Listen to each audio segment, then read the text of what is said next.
merupakan metode bermain peran atau sebuah permainan yang dilakukan dengan memainkan peran sebagai orang lain. Jadi dalam permainan ini kita bisa memainkan berbagai tokoh atau menghadirkan peran-peran yang ada dalam dunia nyata ke dalam suatu pertunjukan peran di dalam kelas. Misalnya saja nih, kita ingin menjadi sosok idola ataupun artis favorit. Contoh untuk bermain role play ini, misalnya konselor ingin membuat topik terkait keluarga. Nah, jadi beberapa mungkin siswa bisa diajak bagaimana untuk menjadi berperan sebagai anak perempuan. Jadi kita seolah-olah mencoba memposisikan diri kita untuk sebagai anak, dan mungkin siswa lainnya bertindak sebagai ibu dan ayah. Yang pertama, dapat melakukan kegiatan bermain serta keterampilan berbicara atau komunikasi kepada konseli. Lalu yang kedua, meningkatkan kemampuan kerjasama pada konseli dalam memecahkan masalah.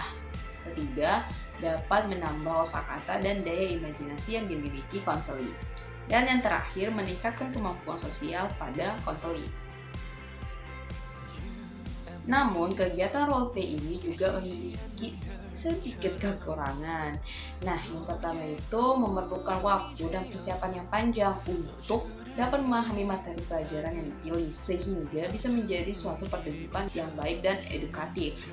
Terus, yang kedua itu tidak semua siswa dapat terlibat dan memiliki pengalaman bermain peran, sehingga dikhawatirkan akan terjadi kesenjangan pada siswa tersebut.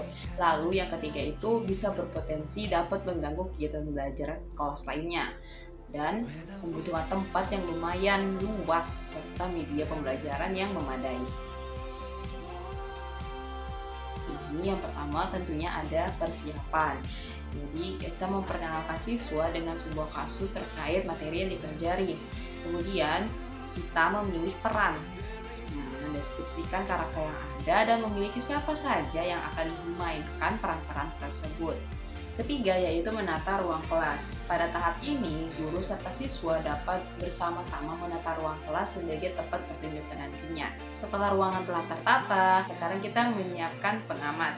Pengamat ini dapat dipersiapkan secara matang dan terlibat dalam cerita yang akan dimainkan, agar semua peserta didik dapat turut mengalami dan menghayati peran yang dimainkan, lalu aktif dalam mendiskusikannya. Setelah itu barulah masuk ke permainan peran. Jangan lupa untuk mendiskusikannya dulu kembali dan melakukan evaluasi. Nah, di sini tempat yang cocok buat berbagi pengalaman dan menyimpulkan terkait materi yang mereka pelajari dengan cara bermain peran. Sosiodrama ini merupakan suatu metode pembelajaran simulasi bermain peran yang digunakan untuk memberikan pemahaman, penghayatan, serta penanaman kemampuan analisis situasi dan masalah-masalah sosial. Metode sosiodrama ini merupakan salah satu bentuk kegiatan yang dapat dimanfaatkan sebagai sarana pengajaran dengan cara memeragakan masalah dalam situasi tertentu dengan gerak dan dialog. Sebenarnya ya, sosiodrama ini bisa dikatakan sama atau tidak jauh berbeda dengan roleplay, di mana mendramatisasikan tingkah laku dalam hubungannya dengan masalah sosial.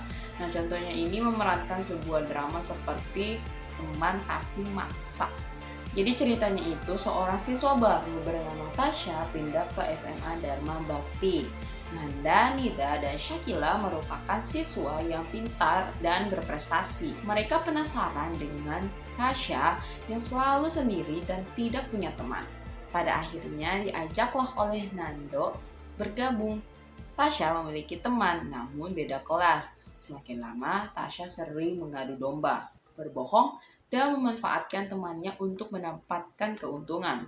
Apa yang ia lakukan selama ini ternyata akan berdampak pada dirinya sendiri. Ia pun lalu meminta maaf meski rasanya sulit memaafkan. Akhirnya dapat memaafkan Tasya.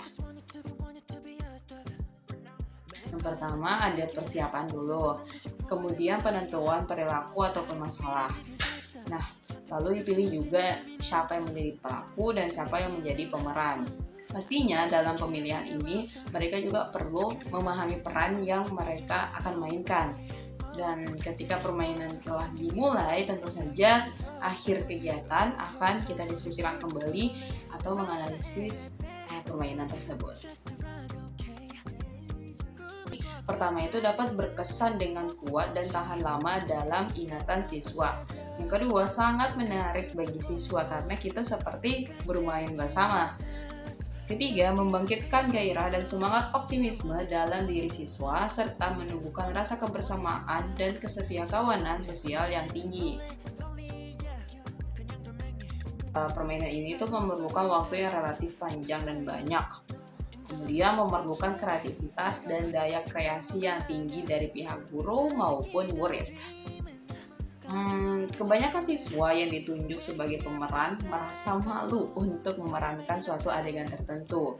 Dan pada pelajaran agama masalah keimanan, sulit disajikan melalui metode sosiodrama dan bermain peran. Jadi, psikodrama adalah suatu jenis terapi psikolog atau mental berbasis tindakan yang dilakukan dengan mengeksplorasi peran yang diceritakan dan tokohnya itu disesuaikan dengan peristiwa dari masa lalu pasien yang menjalani terapi. Jadi, dikaitkan dengan masalah konseli, masalah pribadi konseli. Contoh penerapan psikodrama ini bisa pada kasus siswa yang ingin berani tampil di depan kelas. Jadi ya terdapat beberapa siswa yang mengalami kesulitan atau gugup ya ketika berbicara di depan umum. Mungkin kalian masih sedikit bingung ya apa perbedaan dari psikodrama dan sosiodrama. Secara garis besar, psikodrama ini bertujuan dalam perubahan individunya terkait intervensi individunya yang dilakukan dalam settingan kelompok. Berbeda dengan sosiodrama ini bertujuan pada perubahan kelompok itu atau situasi sosialnya. Jadi lebih ke eksternal dari siswa, sementara psikodrama lebih ke internal siswa itu. Oke? Yang pastinya pertama ada tahap persiapan dulu untuk mendorong keterlibatan siswa secara maksimal. Nah, yang kedua ada tahap pelaksanaan. Disinilah membantu setiap siswa dalam pikiran-pikiran yang mendasari sikap dan perasaan yang mereka tidak sadari sepenuhnya. Dan yang terakhir tahap diskusi atau tahap berbagi pendapat dan perasaan. Pertama, merasa lebih kompeten dan percaya pada kemampuan diri sendiri. Kedua, mencapai perspektif baru dan pola perilaku yang lebih efektif yang didapatkan dari meningkatkan pemahaman tentang peran seseorang dalam kehidupan. Peran seseorang dalam kehidupan ini juga termasuk dalam hal-hal yang mungkin menciptakan tantangan atau membatasi perubahan dalam hidup mereka.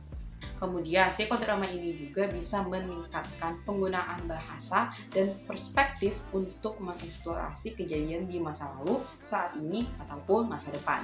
Kita juga dapat melihat diri dan situasi mereka atau situasi orang lain dari perspektif luar dengan melakukan metode psikodrama ini. Ini berkaitan dengan takutnya ada kurangnya kesungguhan atau malu-malu saat memerankan drama. Dan yang kedua, pendengar ini maksudnya tidak berperan ya dalam permainannya, sering menertawakan tingkah laku pemain sehingga merusak suasana. Oke, mungkin cukup sekian dari pembahasan kita. Semoga kita bisa bertemu di lain waktu. Saya Aulia, sampai jumpa.